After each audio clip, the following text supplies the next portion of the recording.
Hello. आज का आज नया एपिसोड में हसन फार्मा पाठशाला के नए एपिसोड में आप सभी को स्वागत है। आज का जो टॉपिक ऑफ डिस्कशन है वो है फार्मास्यूटिकल जूरिस्प्रूडेंस। जो पोर्शन है आपका जी पैड में, उसका एक क्विक रिवीजन। हमको सबको पता है कि बहुत जल्द आपका जी पैड एग्जाम होने वाला है। तो आई थिंक जो मेजर टॉपिक ऑफ डिस्कशंस है वो आप लोग ऑलरेडी कंप्लीट कर चुके हैं। तो उसके बारे में मैं नहीं जा रहा हूं, उसको अच्छी तरह से रिवीजन कीजिए। जो छोटा मोटा टॉपिक्स रहते हैं उसको हम एंड में ज्यादातर हम रिवाइज करते हैं। जो इजी टॉपिक्स है, जो जिसमें आपका ज्यादा मार्क्स आ सकता है, तो वही टॉपिक में हम आज डिस्कस करेंगे। तो आज का जो टॉपिक ऑफ डिस्कशन है, अ, अभी आज हम डिस्कस करेंगे, वो बहुत इंटरेस्टिंग टॉपिक है और कंपलसरी इसमें से ज्यादातर क्वेश्चंस आते हैं। ठीक है, आपको पता होगा। तो जो है उसको हम बोलते हैं, लेट मी से इट, जो है वो है आपका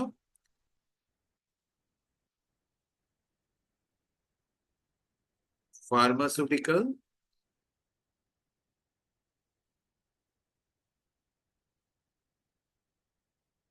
जूरिस्प्रूडेंस। Pharmaceutical jurisprudence. ठीक है।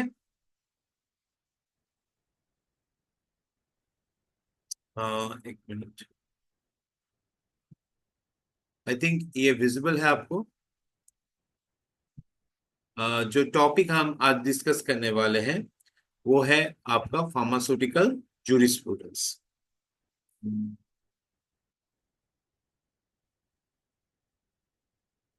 तो फार्मास्यूटिकल जूरिस्प्रूडेंस में जो इम्पोर्टेंट चीज होता है वो है कि इसमें ज्यादा कॉम्प्लिकेटेड क्वेश्चंस नहीं आते, कंसेप्चुअल क्वेश्चंस भी नहीं आते हैं। ज्यादातर आपको क्या करना पड़ेगा, आपको देखना है कि जो इम्पोर्टेंट चीज है वो है आपका किताब। तो आप कोई भी किताब उठा के पढ़ सकते हैं, there is no problem with that. But आपको एक चीज में ध्यान रखना पड़ेगा कि सब चीज आपको यहाँ पर पढ़ने की जरूरत नहीं है।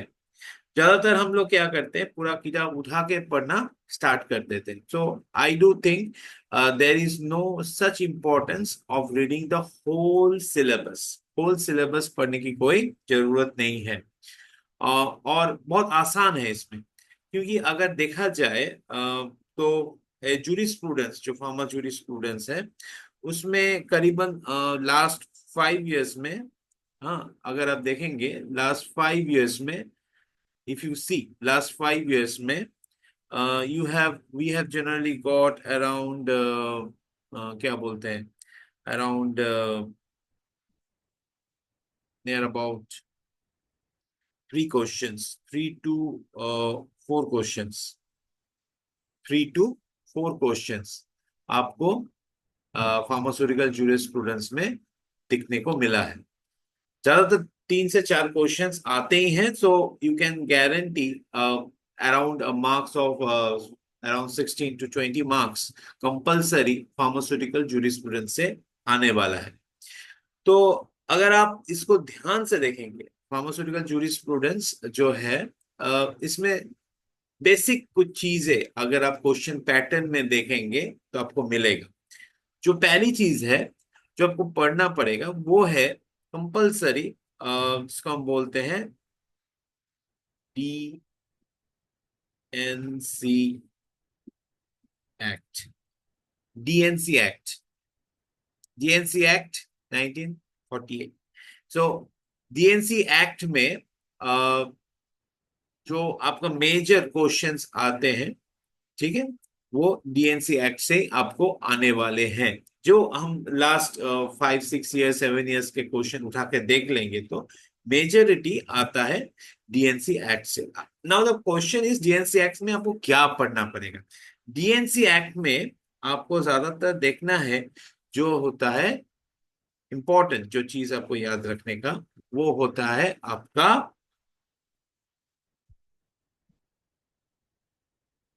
स्केड्यूल्स। जो होता है आपका स्केड्यूल्स। कंपल्सरी स्केड्यूल से आपको मैक्सिमम क्वेश्चंस आने की चांसेस है।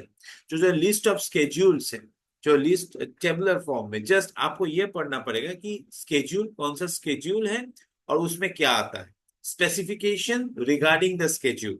सो एक टेबल होता है, so get the name of the schedule and what are the probable questions that are going to be asked in the schedule। तो ये जो चीज है, ये जनरली आपको बोल सकते हैं, these are the common thing which we are going to get in the pharmaceutical jurisprudence। ये नंबर वन है। नंबर टू जो अनदर इंपॉर्टेंट टॉपिक है, वो है आपका ये गया एक नंबर, दो नंबर है आपका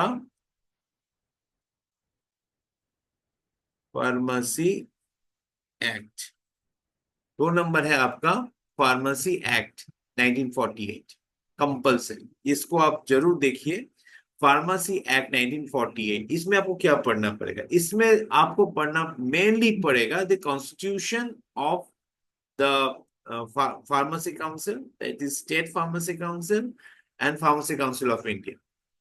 जो कॉन्स्टिट्यूशन होता है pharmacy council and pharmacy council of India, state pharmacy council and pharmacy council of India, ये जो दो चीज है, जो इंपॉर्टेंट एस्पेक्ट है, ये आपको देखना है। दूसरा, थोड़ा बहुत duties of state pharmacy council and pharmacy council of India, ये दो चीज आपको देखना पड़ेगा। तो firstly DNC act, DNC act में मैंने क्या बोला, इंपॉर्टेंट है स्केड्यूल्स। और एक चीज कभी कभी ये पूछते हैं डीएनसी एक्ट में, वो है different form numbers, the different form numbers and their use, form numbers and their use in various aspects of drug related issues। तो ये फॉर्म नंबर्स करके रखिए, नंबर वन। और दूसरा है जो मैंने बोला है आपको, द स्केड्यूल्स, ये डीएनसी एक्ट से आपको आने वाला है। दूसरा मैंने क्या बोला, फार्मेसी एक्ट। फार्मेसी एक्ट में आपको देखना पड़ेगा मेनली जो है आपका जो constitution of pharmacy council of India जो है और स्टेट फार्मेसी काउंसिल है, वो देखना है, और व्हाट आर देयर वर्किंग्स। तीसरा जो आप बोल सकते हैं वो है डेट्स। ओके, वो है डेट्स। डेट्स बोले तो जो आपका पूरा हमारा सिलेबस है उसमें देखेंगे हर लॉ को एक पर्टिकुलर डेट दिया गया है, ठीक है।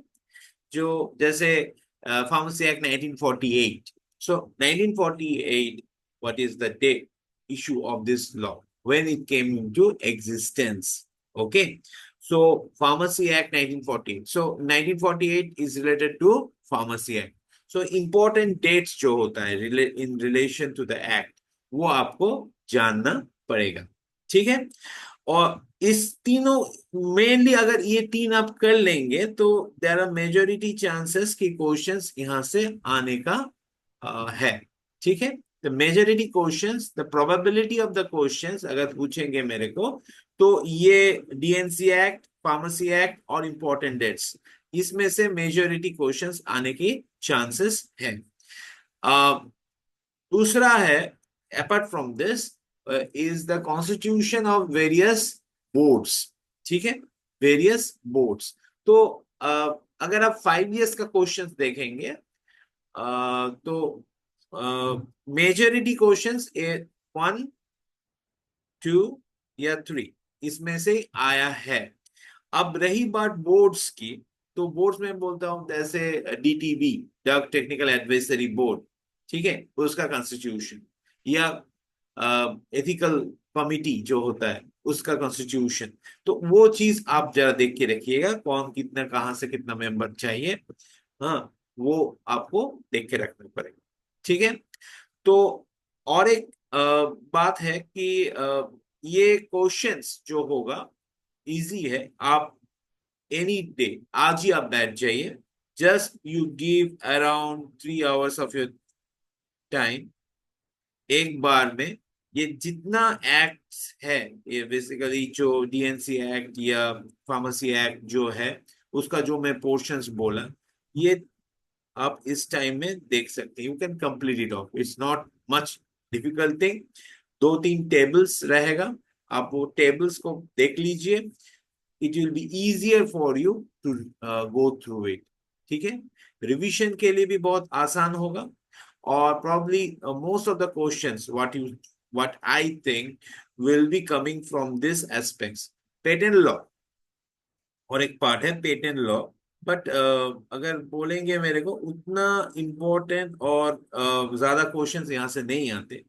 अगर बोलेंगे the majority of the question they are being asked from the DNC act, they are being asked from the DNC act, that is very very important. Okay, दूसरा, ये जीएनसी एक्ट में आपको सबसे इंपॉर्टेंट है, आपको स्केड्यूल्स खत्म करना है। स्केड्यूल्स के बाद आपको देखना है different forms, I am just revising off. दूसरा, pharmacy act, constitution and functioning of state pharmacy council and pharmacy council of India. और थर्डली, इंपॉर्टेंट डेट्स और दो तीन कॉन्स्टिट्यूशंस, जैसे विवरण डिफरेंट बोर्ड्स होता है, वो डिफरेंट बोर्ड्स का जो कॉन्स्टिट्यूशन है वो आप देख के देखिए। बस यही आप अगर कर लेंगे तो there is a chance that at least 3 to 4 questions जो लास्ट 5-6 साल में पूछा गया है, majority of the questions you can get probably from this three important as chapters or three important aspects of pharmaceutical jurisprudence. So that's what आप इसको देखिए।